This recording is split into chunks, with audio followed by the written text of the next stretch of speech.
Anda masih menyaksikan Breaking News Kompas TV terkait dengan pengumuman hasil pemilu 2024 dan hari ini 20 Maret menjadi batas akhir penghitungan suara pemilu 2024 berdasarkan Undang-Undang Pemilu.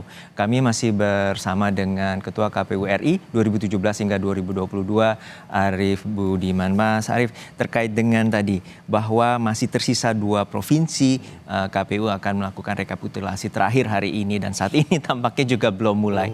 Seperti apa sebenarnya Anda bisa menganalisa atau melihat bahwa dari pengalaman Anda bahwa ada keterlambatan ataupun penghitungan dari tingkat kecamatan, kabupaten, kota hingga provinsi itu memang terjadi. Lalu seperti apa sebenarnya kendala yang sepertinya tengah dihadapi oleh KPU saat ini? Pertama, sekarang situasi di tingkat nasional ya. Kita harus pastikan dulu 2 provinsi ini timnya sudah hadir. Timnya hadir itu maksudnya memenuhi jumlah quorumnya. Karena kalau nanti terjadi apa-apa, kalau sudah quorum kan bisa langsung diambil keputusan plenonya gitu kan. Tapi kalau kehadirannya tidak quorum, ya ini agak beresiko memang gitu ya. Karena yang kita dengar dari tadi pagi ya, yang sudah hadir itu baru Papua Pegunungan. Papua belum hadir. Nah ini jadi pertanyaan. Lalu yang kedua, setelah timnya kita cek lagi dokumennya. Mestinya setelah selesai melakukan rekapitulasi di tingkat provinsi, seluruh dokumen sudah siap dimasukkan dalam amplop tersegel dan dibawa ke tingkat nasional untuk direkapitulasi. Nah jadinya ketika dia datang harusnya sudah siap nih.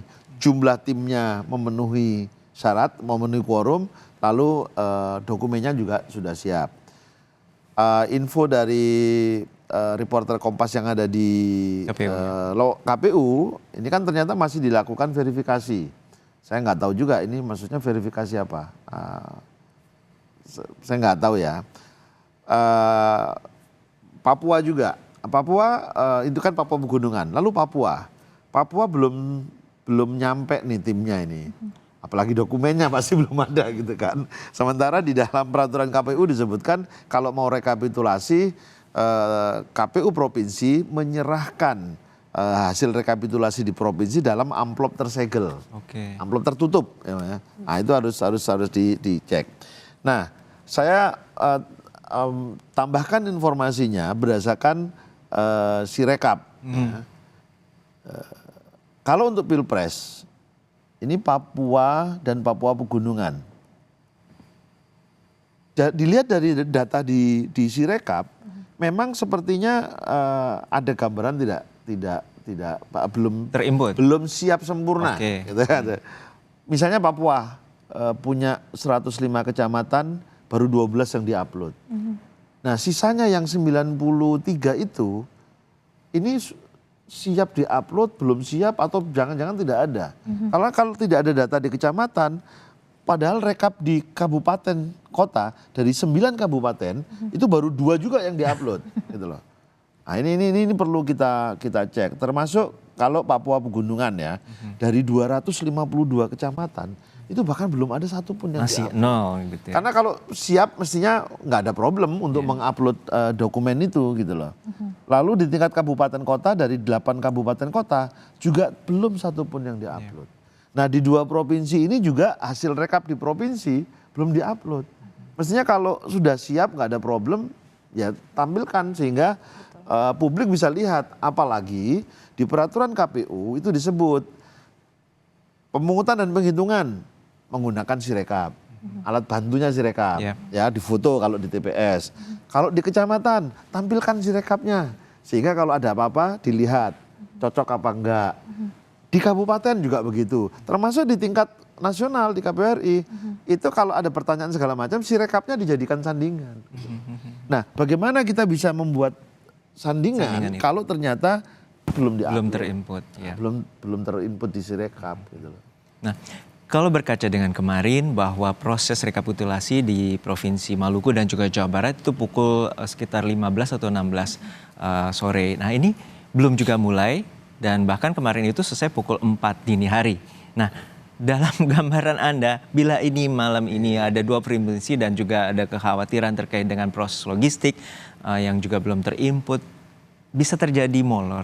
Seperti apa sebenarnya kondisinya? Jadi gini, kalau kita janjian nih ya, harusnya kita tepat waktu. Baik. Nah, mereka kan menjanjikan akan dimulai pukul 10. Yep. Ternyata ini hampir pukul 13 belum dimulai. Nah, janjian boleh batal nggak? Ya tentu boleh, karena ada kejadian-kejadian tertentu bisa saja batal, bisa saja diundur gitu kan. Nah, mestinya kalau batal atau diundur, mereka menjelaskan kepada publik, mohon maaf kami tidak dapat memulai pukul 10 dikarenakan ini, dan beri kepastian kami akan memulainya pukul sekian. Ini saksi-saksi, tapi saya tidak tahu ya, atau mereka mungkin sudah menjelaskan dalam forum tertutup yang kita tidak tahu atau bagaimana, saya nggak ngerti ya. Ini kan saksi-saksi itu standby di sana, pasti lelah juga kan gitu loh, harus menunggu karena jangan sampai tiba-tiba dimulai dan mereka nggak ada, gitu. Teman-teman media pasti juga sudah nongkrong di sana berhari-hari juga. Nah, tapi kalau diberi kepastian, kami mohon maaf tidak bisa memulai pukul 10 dikarenakan ini, maka kami akan memulai pukul sekian. Udah, semua jelas. Seperti persidangan ya, kita akan mundur atau skorsing. Nah, Mbak Titi tadi juga menyoroti terkait tidak hanya Pilpres, tapi Pileg juga penting. Seperti apa sih sorotan terkait dengan Pileg ini? Sepertinya nomor 2 kan. Tapi padahal ini sangat penting dan banyak terjadi keluhan-keluhan ataupun terjadi dugaan-dugaan curangan atau dugaan pengumuman suara tuh terutama di Pileg. Seperti apa Mbak Titi? Iya, justru kalau kita kembali kepada Sirekap itu sangat terasa manfaatnya di pemilu legislatif. Karena kenapa? Karena bukan hanya untuk partai tapi untuk juga caleg ya. Kan caleg itu dia akhirnya bisa mendapatkan akses langsung dari KPU tanpa kemudian harus melalui pintu partai. Kalau bagi partai-partai yang konsolidasi internalnya kurang baik. Nah, terutama caleg perempuan itu kan modalnya jauh lebih lemah daripada caleg laki-laki. Ketika ada Sirekap, mereka sangat terbantu untuk kemudian melihat dan mengawal suaranya. Nah, kenapa kemudian perhatian pada Pileg itu kurang optimal? Yaitu secara alamiah ketika beberapa pemilu digabungkan dan ada pemilu yang peserta pemilunya lebih sedikit, pasti yang pemilu dengan peserta pemilu lebih sedikit itu lebih mendapatkan perhatian. Dan di dalam proses rekap, percaya atau tidak, rekap Pileg itu lebih brutal penghitungan dan rekapitulasi suara ya. Karena kenapa? Kalau Pilpres, dia bekerjanya tidak saat penghitungan suara. Karena Pilpres calonnya sedikit dan pasti punya saksi. Dan itu pun terkawal. Dan dia bekerjanya, modus operandinya, dia tidak pada saat pemberian suara dan penghitungan suara, tapi sebelum itu. Dia pastikan kalau si titik ini milih A, gimana caranya supaya dia pilihannya bisa berubah. Dan itu dia kondisikan sebelumnya. Misalnya dengan apa? Politisasi birokrasi, politisasi bansos, politisasi perangkat desa, intimidasi gitu ya. Ketika di bilik suara, ya yang dipilih pemilih itu benar, dihitung juga relatif benar. Tapi kalau pemilu legislatif, persaingannya itu kompleks. Antar partai, caleg beda partai, termasuk juga internal partai. Pergeseran suara itu melibatkan suara partai yang kecil, yang tidak lolos ambang batas parlemen, yang kira-kira tidak dapat kursi, itu yang dimainkan, menggeser suara tidak sah, menggeser surat suara yang tidak digunakan, dan ini yang kemudian prosesnya tidak semua selesai meskipun sudah ada penetapan rekapitulasi di tingkat kabupaten, kota, dan provinsi. Yang saya catat beberapa daerah itu masih berlangsung pelaporan pelanggaran administratif di Bawaslu. Jadi ketika proses ketok palu misalnya suara DPRD sudah selesai di kabupaten, baru ketahuan, oh ternyata yang diketok itu dokumen yang invalid, yang ada penambahan, pengurangan atau penggelembungan, dia baru dapat hasilnya. Nah barulah dia lapor ke Bawaslu, tapi Bawaslu belum bisa mengkoreksi karena waktu terlalu mepet dengan hasil rekap nasional yang harus ketok palu hari ini. Ya akhirnya dia mau tidak mau harus pergi ke MK kan. Jadi bukan berarti DPRD kabupaten kota dan DPRD provinsi meskipun sudah ketok palu artinya sudah 100% bersih persoalan. Justru masih ada residu-residu yang peluang penyelesaian masalahnya tinggal menunggu di Mahkamah Konstitusi. Artinya nanti KPU akan memberikan catatan khusus gitu? Kalau KPU kan dia berangkat pada penetapan hasil dan kalau calon tentu saja atau partai politik peserta pemilu, dia menggunakan proses yang belum selesai ini dan biasanya karena misal contoh ya, ada di satu DPRD Kota Palembang, Bawaslu Kota mengatakan KPU melanggar administratif di dalam menetapkan hasil karena menggunakan C hasil dan D hasil yang invalid. Tetapi tidak bisa dilakukan koreksi. Kapan mau mengkoreksi rekapitulasi ulang? Wong hari ini sudah deadline-nya. Ya berarti kan dia mau tidak mau pilihannya nanti bersengketa di Mahkamah Konstitusi.